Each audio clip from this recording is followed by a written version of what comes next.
So it's now my pleasure to introduce you to our amazing speaker. Nancy Stadler-Salt has more than 25 years of experience in assessing and communicating ecosystem conditions about the Great Lakes using a suite of science-based indicators.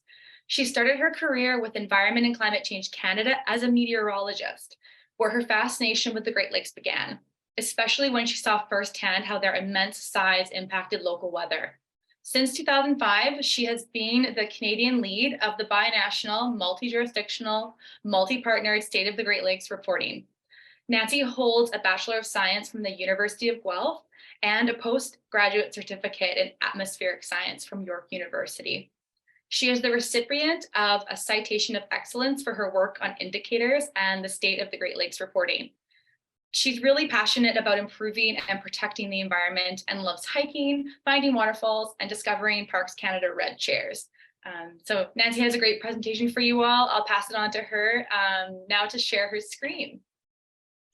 All right, thank you so much, Camille. I'll just get my screen set up here. Oh, not yet. Is the screen showing up? It's just loading. Nah, looks perfect. All right, thanks. Okay, so first I just want to say thanks for inviting me to speak to the Lake Blitz volunteers. As Camille said, I'm Nancy Stadler-Salt and I'm with Environment and Climate Change Canada. So I'm going to give you a really quick overview of State of the Great Lakes reporting. I'm going to talk about how the Great Lakes are doing, how we know this, and how citizen science is used in our reporting. But before I do that, I'd like to let you know I'm speaking from my home in Milton, Ontario, just west of the waters of Lake Ontario. And this area is situated upon the traditional territories of the Anishinaabe and Haudenosaunee people. As a caretaker of the Great Lakes waters, I also want to recognize the intrinsic value of these waters and thank these nations for their care and stewardship over this land and water. Okay, so this is a view of the Great Lakes as taken from a satellite orbiting around the Earth. The Great Lakes are so immense that they can be seen from the International Space Station with the naked eye. And they're an incredible global treasure. So I'm just going to give a few interesting facts about the Great Lakes before we get started into the assessment. So the Great Lakes hold about 1/5 of the world's fresh surface water supply and are the largest freshwater ecosystem on the Earth. In spite of their size though, this immense size, only 1% of the water they hold is renewed each year by the annual rain and snow that we receive. The Great Lakes sit along the border between Canada and the United States, so we share this incredible resource, and as well, we share the responsibility to protect them, along with the province of Ontario, the 8 Great Lakes states, hundreds of local governments and watershed groups, and many active citizen or community groups. The Great Lakes watershed, or land that drains into the Great Lakes, is large. It's approximately 515,000 square kilometers. And of that, about 8% of this is developed or urbanized. And also 7 of Canada's 20 largest cities can be found in the Great Lakes watershed. The Great Lakes have over 15,000 kilometers of coastline. And if you were to straighten this out, it would cover about 40% of the Earth's circumference. Over 35 million people live in the Great Lakes Basin, and of that, almost 12.5 million of them live on the Canadian side. In fact, approximately 1 in 3 Canadians live in the Great Lakes Basin, and the region generates about 40% of Canada's economic activity. And on the Canadian side, there are 61 First Nation communities located within the Great Lakes Basin and 25 Métis community councils or groups. So before I get into State of the Great Lakes, just want to say a few words about the Great Lakes Water Quality Agreement. To help protect and restore the Great Lakes, Canada and the United States developed the Great Lakes Water Quality Agreement in 1972, so over 50 years ago. And these photos are showing the signatories to the original agreement, President Richard Nixon for the US side and Prime Minister Pierre Trudeau for Canada. The agreement has been updated and renewed a few times since 1972. And it provides a framework for identifying binational priorities and implementing actions that improve water quality. So Canada and the United States have an almost 30-year history of assessing the water quality and ecosystem conditions of the Great Lakes together. But why do we assess? We assess because we need to know if conditions are getting better or worse, what stressors are driving those conditions, and where we need to focus attention. We use science and data to track our collective progress, to see if our restoration efforts are working, and to guide further action. The Great Lakes Water Quality Agreement commits Canada and the United States to maintain science-based ecosystem indicators to assess the state of the Great Lakes and report on conditions every 3 years. The State of the Great Lakes 2022 report was released last summer and can be found on binational.net. This is the website for all things under the Great Lakes Water Quality Agreement. So on the site, not only can you find the State of the Great Lakes reports, but also there's a user-friendly page to access the information. So this slide is showing a screenshot of that home page. And the web page makes it easy for the public to dig into State of the Great Lakes information, which is the information found in the reports. So the QR code on the right side of the slide will take you right to the web page for the latest report.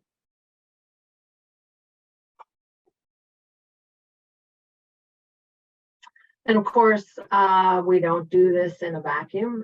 Environment and Climate Change Canada and our US partners, Environmental Protection Agency, rely on our partners. The Great Lakes ecosystem is large and complex and requires the collaboration of many partners.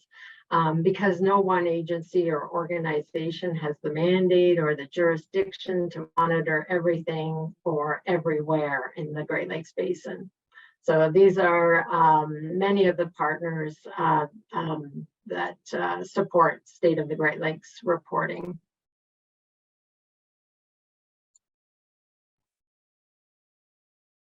So what are we assessing? We use indicators as pieces of evidence or signals that tell us important information about Great Lakes conditions. Shown here are the 9 indicators that we use in the State of the Great Lakes report. And through these indicators, we assess key water quality and ecosystem health conditions. I'll talk more about them throughout this presentation, especially the overall assessments of each of these indicators. But first, I'm going to show a video. So just give me a moment. I'm going to have to switch which screen I am sharing. So to pop up the video.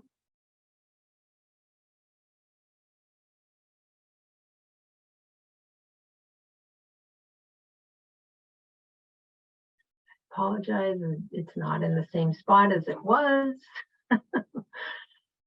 There we go.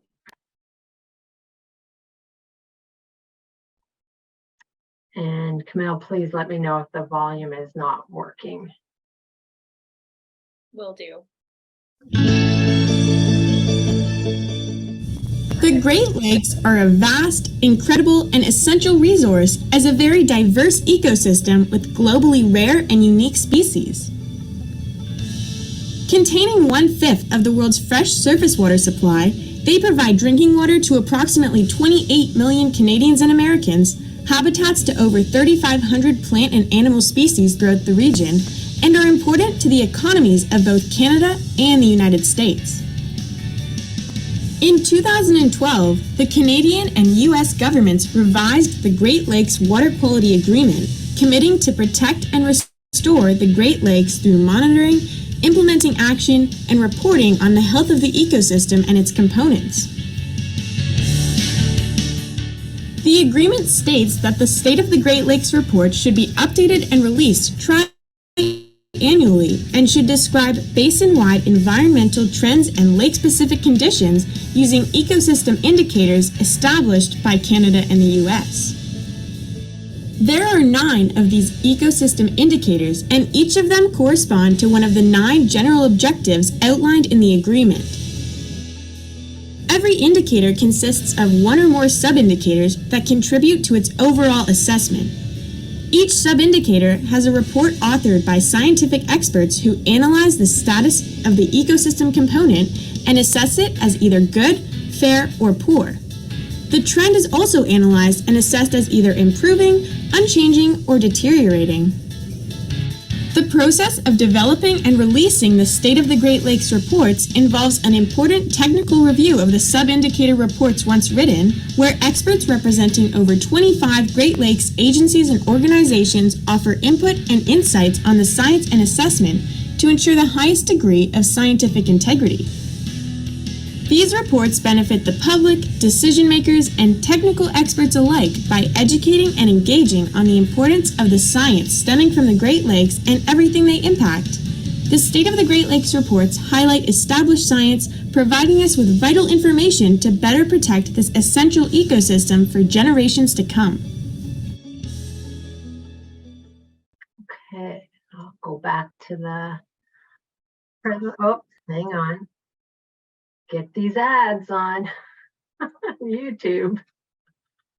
Okay, just 1 second. I'll reshare the presentation.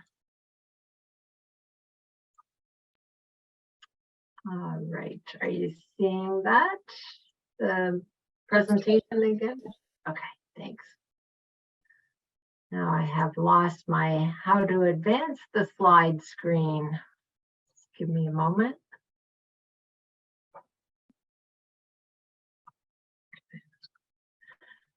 All right, so I'm just going to recap a few things that were in the video. So as mentioned, we have over 200 Great Lakes scientists and experts that author or contribute to 40 different sub-indicator reports. The experts come from 41 different Great Lakes agencies and organizations, and the reports use over 100 Great Lakes data sets. So a large amount of different data sets. We also use those data sets to assess status and trends of ecosystem components in all 5 Great Lakes. As you heard, status assessments of good, fair, or poor are determined comparing conditions to numeric targets if they're available, or by using best professional judgment of the expert authors. The trends for the most recent 10-year period are assessed as improving, unchanging, or deteriorating. Knowing these trends is really important because it allows us to determine if the ecosystem conditions are getting better or worse. In some cases, we don't have enough information to make a status or trend assessment, and we use undetermined. We use the information in from the 40 sub-indicator reports to assess the 9 Great Lakes indicators. And then together, these assessments form the 2022 State of the Great Lakes reports. So I'm going to now go to the assessments for each of the individual indicators. The first indicator I'm going to talk about is toxic chemicals, and it's used to answer the question, have toxic chemicals declined in the environment? So in general, the answer is yes. Many chemicals such as PCBs and mercury have declined significantly in the Great Lakes in recent decades. but concentrations of some toxic chemicals still pose threats to human health and the environment. These are the 5 sub-indicators that help us assess toxic chemicals and lead to the overall assessment of fair and a trend of unchanging to improving. To the left of this table are the names of the sub-indicators, which are measuring chemicals in different components of the Great Lakes environment, including sediment, water, fish, herring gull eggs, and air. Moving to the right of the sub-indicator names are the assessments for each Great Lake, starting with Lake Superior and ending with Lake Ontario on the right. The color of each cell indicates the status assessments for the sub-indicator and a particular lake. So many chemicals such as PCBs and mercury have declined significantly in the Great Lakes over the past 40 years, but concentrations of some toxic chemicals have stabilized at levels still above guidelines. For toxic chemicals, the different components and the different lakes, you can see there is a mix of good and fair assessments. The most recent 10-year trends are generally unchanging or improving in all 5 Great Lakes. So next, a look at the groundwater indicator. More than 4,000 cubic kilometers of groundwater are stored underground in the Great Lakes Basin. This is a volume of water that's approximately equal to that of Lake Michigan. So it's a really significant amount of water under the ground. Groundwater is important to ecosystems in the Great Lakes region because it is, in effect, a large subsurface reservoir from which water is released slowly. So this question, this indicator is used to answer the question, is groundwater negatively affecting the groundwater quality of the Great Lakes? And the answer for this is generally no, it's not. Groundwater discharge to stream generally provides good quality water that also promotes habitat for aquatic animals and sustains aquatic plants during periods of low precipitation. In some areas of the Great Lakes watershed, however, groundwater has elevated levels of pollutants such as nitrate and chloride. There are also contaminated groundwater sites in the Great Lakes Basin that are actively under investigation and remediation. So there's only one sub-indicator supporting this indicator, as you can see, and it is assessed as good for all lakes except Lake Ontario. This assessment is based on 2 components, nitrate typically from fertilizers and chloride typically from road salt. The overall assessment is good and the 10-year trend is undetermined because more years of data are needed before a 10-year trend can be determined. The next indicator is nutrients in algae, and it's used to answer the question, are nutrients in the lakes at acceptable levels? For the most part, the answer is no. High nutrient levels in parts of Lake Erie and some embayments in other parts of the Great Lakes are contributing to persistent blooms of toxic cyanobacteria and nuisance algae. At the same time, very low nutrient levels in the offshore waters of Lakes Michigan, Huron, and Ontario have resulted in decreased primary productivity and algal biomass. So this is the summary table for the 3 sub-indicators that support the nutrients and algae indicator. We assess this indicator by tracking in-lake phosphorus concentrations, harmful algal blooms, and the nuisance algae Cladophora. It's important to note that algae are a natural and vital component of freshwater ecosystems, and phosphorus is a key nutrient for algal growth. However, too much phosphorus can result in harmful algal blooms and nuisance algae, while too little phosphorus can result in algal levels too low to support a healthy food web. So we have kind of like two types of problems in the Great Lakes. And then in addition, non-native dreissenid mussels, also known as zebra and quagga mussels, have altered phosphorus cycling throughout the entire water columns of these enormous lakes. Overall, at the Great Lakes scale, the nutrients and algae indicator is assessed as fair and unchanging. But looking at this table, you can see that there are a mixture of status assessments ranging from fair to good to fair to poor. It's easy to see that Lake Superior has good conditions across all of these sub-indicators, while Lake Erie has poor conditions for each. The most recent 10-year trends for these sub-indicators are primarily unchanging and undetermined. It's also important to note that the offshore and nearshore zones have different concerns when it comes to nutrients and algae. High nutrient levels in parts of Lake Erie and some embayments in Lakes Michigan, Huron, and Ontario contribute to harmful algal blooms that occur in these areas. Conversely, in many offshore regions, nutrient levels are below objectives and may be impairing the food web through lower productivity, meaning there's not much food for the fish in some areas. So the next indicator is habitat and species, and we use the assessment data to answer the question, are the lakes supporting healthy wetlands and populations of native fish? For this indicator, the answer is in some cases yes, and in others no. Healthy coastal wetlands exist in each Great Lake basin, but Great Lakes coastal wetlands vary in quality, with the healthiest in northern latitudes of the Great Lakes basin, where the footprint of human activity is the lowest. With regard to overall food web health, changes have taken place in each of the Great Lakes to varying degrees due to different stressors and the impacts of invasive zebra and quagga mussels, and as well impacts of climate change. On a positive note, populations of native fish species such as lake trout and lake sturgeon are responding well to restoration efforts in several locations across the Great Lakes. So the table on this slide shows an overview of the 6 sub-indicators that are used to provide information about coastal wetland and habitat connectivity conditions as part of the habitat and species indicator.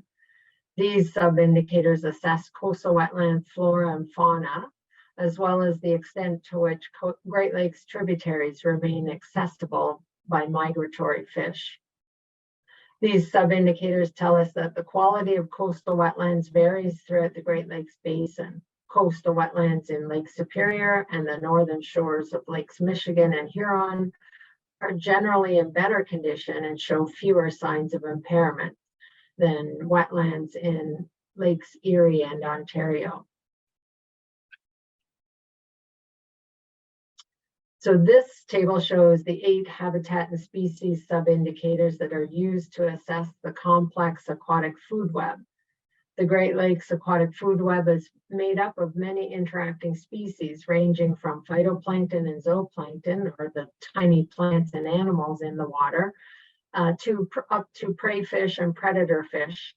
And these 8 sub-indicators are used to assess native species that live in the waters of the Great Lakes. As you can see by the mixture of colors on the table, the state of the food web components across the basin is quite variable, ranging from good to poor and improving to deteriorating, depending on the lake and the sub-indicator. Overall, the habitat and species indicator is assessed as fair and unchanging. Moving to the invasive species indicator, we ask, are we limiting new introductions and the impacts of non-native species to the Great Lakes? And the answer is, for the first part, are we limiting new introductions? The answer is yes, but the answer to are we limiting the impacts of existing invasive species is no. Since the 1830s, over 180 non-native species have entered the Great Lakes. Thankfully, the rate of introductions of new non-native species to the Great Lakes Basin has drastically declined over the last 20 years. This decline in new invaders is largely due to the implementation of regulations on ballast water from transoceanic ships. However, the impacts of those established invasive species do persist, and invasive species continue to spread within and between the lakes. Approximately 30% of the non-native species in the Great Lakes are considered invasive, which means they have a negative environmental or socioeconomic impact. These invasive species have altered food webs and degraded habitats and are estimated to cost hundreds of millions of dollars each year. So this table shows the two sub-indicators used to assess the invasive species indicator. As I previously highlighted, the rate of establishment of new non-native species in the Great Lakes is considered good. However, once those species are established in the Great Lakes, many of them spread into other parts of the basin. And so the impact is assessed as poor. The sub-indicators on this slide also provide important information about invasive species, but are not included in the assessment because in most cases they are already accounted for in the previous two sub-indicators. There is a sub-indicator that looks at the spread of invasive species within each lake and as well between the lakes. And two sub-indicators give additional information on particularly problematic invasive species like sea lamprey and dreissenid mussels, which, as I mentioned before, are also known as the zebra and quagga mussels. In the case of the terrestrial invasive species sub-indicator, the assessment methodology is being updated, so it wasn't assessed in the 2022 reporting cycle. So now, next we'll move to the watershed impacts and climate trends indicator to answer the question, are land use changes, climate change, or other stressors impacting the lakes? And so the answer to this, I think everybody would know, is a most definite yes. The combined effect of 35 million people living in the Great Lakes watershed puts tremendous stress on the health of the Great Lakes. Watershed stressors such as human presence on the landscape, habitat loss and degradation, land use activities, and climate change have negatively impacted Great Lakes water quality and ecosystem health. This table shows the watershed impacts sub-indicators. They include forest cover, land cover, hardened shorelines, water quality in tributaries, and human population. Overall, the status of watershed impacts is assessed as fair, and the trend is unchanging. Assessments of these sub-indicators follow a north to south gradient, with the Lake Superior watershed being the least impacted, and the watersheds of Lakes Erie and Ontario, where 60% of the Great Lakes population resides, are the most impacted.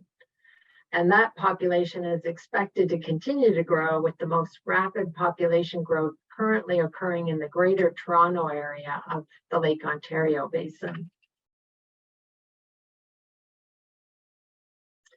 So this table shows the climate trend sub-indicators, and you can see that these sub-indicators aren't assigned a good, fair, or poor assessments because there's not much color on this slide. This is because thresholds for these sub-indicators haven't been established, so only trends are determined. Over the past few decades, we've seen increases in the amount of precipitation and in water temperatures, while ice cover has been decreasing overall. Also, the overall averages of water levels over the past 100 years has remained unchanged, except for Lake Erie. It is thought that climate change is and will continue to contribute to larger fluctuations and relatively rapid changes in Great Lakes water levels in the future. And you have to remember that these long-term trends can show an unchanging or something different from what's currently happening in the short term. For example, in Lake Ontario, in the past decade, we've had extreme high water levels, but yet the trend is unchanging over the 100+ year data set. Each of these climate-driven changes impact the Great Lakes ecosystem. These impacts include changes to fish spawning habitats, increases in the frequency and intensity of storm-driven nutrient runoff to the Great Lakes, and impacts on the extent and quality of coastal wetlands, just to name a few. The take-home message is that the lakes are experiencing changes for these parameters, and we expect these changes to continue and possibly intensify in the future. So the last three indicators that I'm going to talk about are what we consider the human health indicators. The first is the fish consumption indicator, which helps us to answer, can we eat the fish? And the answer is generally yes. Great Lakes fish can be safely eaten if you follow consumption guidelines and advisories. However, unrestricted fish consumption is not possible, which has a greater impact on communities that heavily rely on fish for food and cultural, spiritual, or economic purposes. The fish consumption indicator is supported by the contaminants in edible fish sub-indicator, which uses data from contaminants in the fillets of Great Lakes fish. State and provincial agencies issue consumption guidance to reduce the risk to human health by minimizing exposure to contaminants. Consumption restrictions of Great Lakes fish are driven by PCBs, mercury, and other contaminants. And the status is considered fair for most lakes, except Lake Huron, which is assessed as good. And the overall assessment for fish consumption indicator is fair and improving. The next indicator is drinking water, and it's used to answer, can we drink the water? And the answer is yes. The Great Lakes remain a source of high quality drinking water when it's treated. Overall, the status of the drinking water indicator for the Great Lakes is assessed as good, and the 10-year trend based on Ontario data only is unchanging. The drinking water indicator is supported by one sub-indicator, treated drinking water, shown here in the table, which looks at the quality of municipally treated water. The data are used to compare chemical and microbial concentrations in treated drinking water to health-based standards. And so these data show that treated drinking water meets state and provincial standards the vast majority of the time. That doesn't mean that there aren't localized exceedances. They sometimes occur, and they impact water for residents in those areas. Generally, the Great Lakes are a source of safe, high-quality drinking water for approximately 28 million people in the Great Lakes Basin. But as with all source waters, water from the Great Lakes must be treated to ensure it's safe to drink. The next and the last indicator I'm going to talk about is beaches, and it's used to answer, can we swim at the beach? And the answer to this question is yes. Most Great Lakes monitored beaches are open and safe for swimming during the summer months.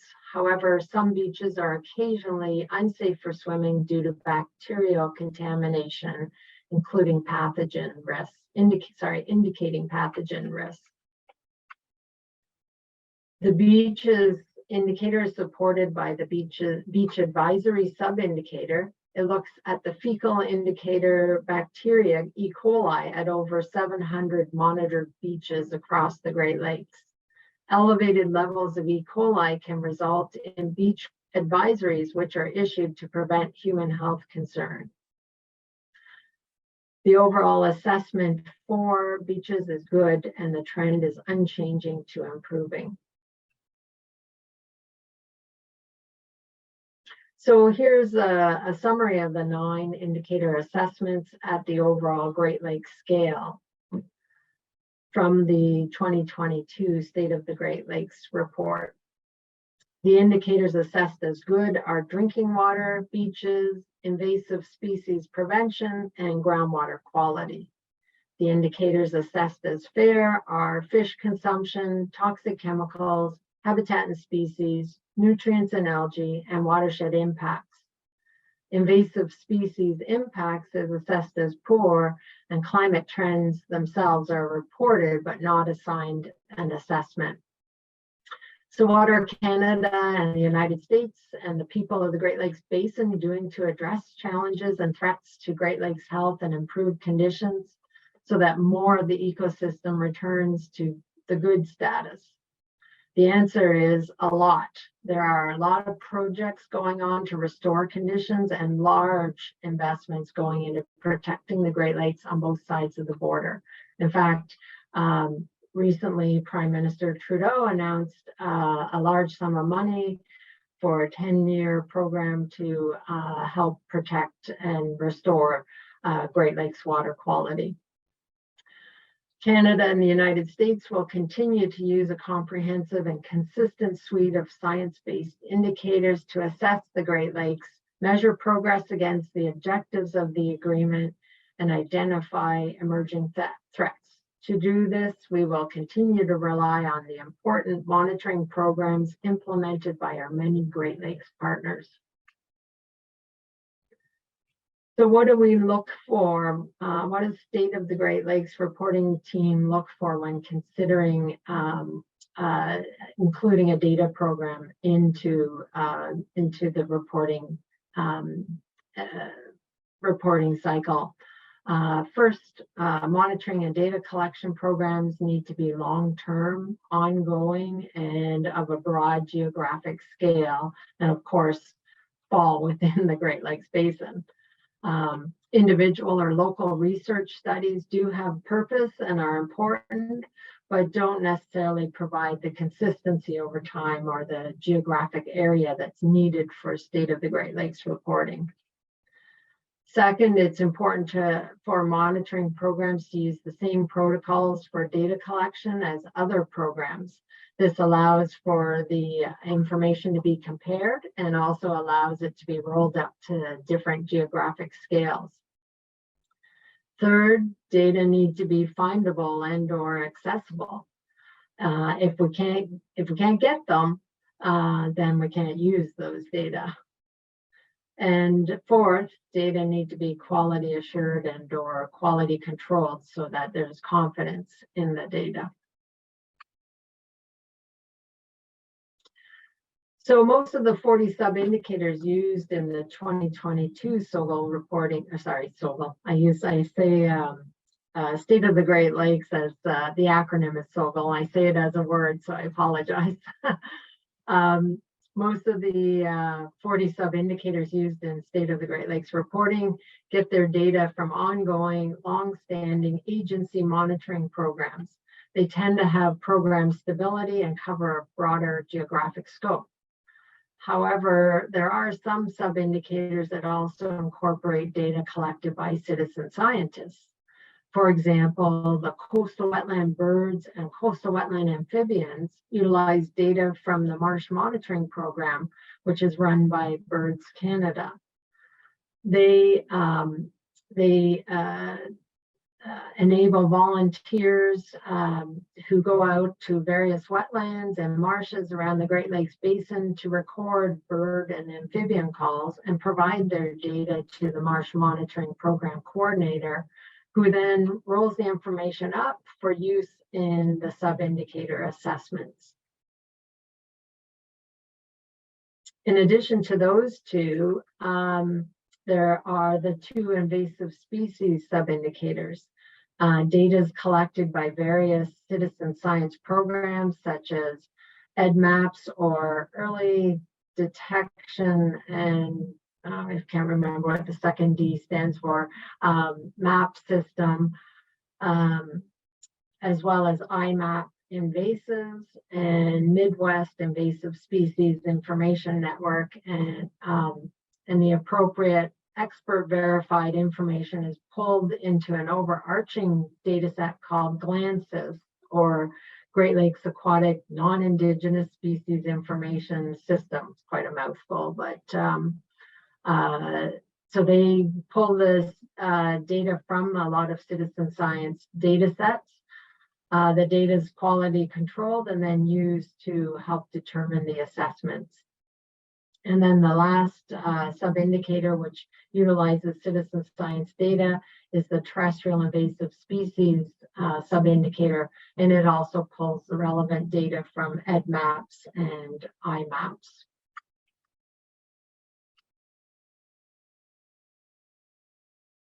This is totally a side note, has nothing to do with State of the Great Lakes, but I did want to note that yesterday, June 21st, was the day we transitioned into summer. It was also National Indigenous Peoples Day.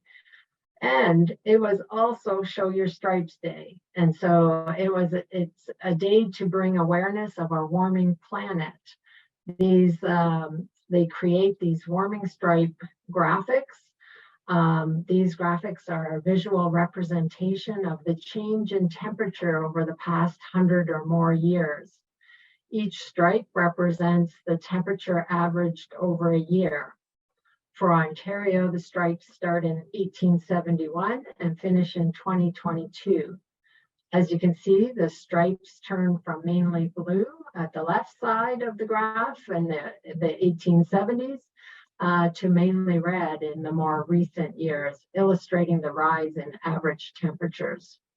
So you can go to the website on the bottom right to see the warming stripes for the globe, for a continent, for any country. And in the case of Canada, you can also see each province. It's a really sobering visual depiction of a warming planet. And of course, atmospheric warming will have implications for lake warming, which is what the Lake Blitz volunteers are measuring, water temperature change in lakes all across Canada. So before I finish out, I just wanted to go back to this image of the Great Lakes from space. And that little red circle, just to the, I guess, the southeast of Georgian Bay, is where I collect my data for the Lake Blitz in a lake called 6 Mile Lake. And these kinds of initiatives are really important to help identify the impacts of warming temperatures due to climate change.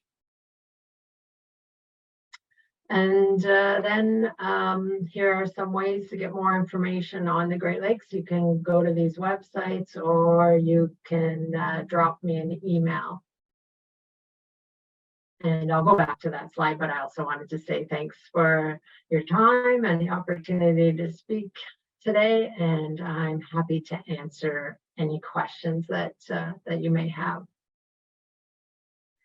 Wonderful. Nancy, thank you so much for that great presentation. I think this is really going to help anyone who's looking back at these reports like better understand what they're looking at and what it means, which is, I mean, it's so important to get this background context and to be more informed. So I will open it up to questions for the remainder of our time here. I think we had potentially one come in through the chat while you were presenting. So I'll invite Katie to see what we have there in the chat box. And if anyone has any other questions, they want to enter them now, go right ahead.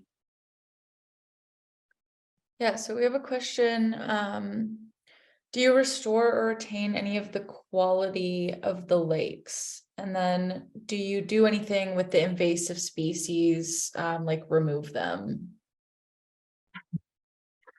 Okay, so the first part, restore, or what was the other word, Katie? Retain? Yeah, and Maria, you can clarify in the chat if you'd like, or you can speak. But I think what she means by this is essentially, what do we do to improve the quality? Mm-hmm. My group itself does not do any of the restoration work. We are focused on reporting what are the conditions. So then decision makers can take that information and identify, what is getting better, what is getting worse, where do we need to prioritize work, what lake's in better condition than another lake. But that's not to say nothing is being done. There's a lot of work being done, not only by Environment and Climate Change Canada, but by many other of our partner agencies of that slide that I showed earlier. When I spoke earlier about historic investment in the Great Lakes, that Prime Minister Trudeau spoke earlier this spring about, that a lot of that money is going to go to restoration work in the Great Lakes. So there are, for example, what we call areas of concern around the Great Lakes. And even though they're at a local scale, they are working in, at improving conditions in some of the worst affected locations in the Great Lakes Basin. So they may have been affected by mining or pulp and paper or various other reasons.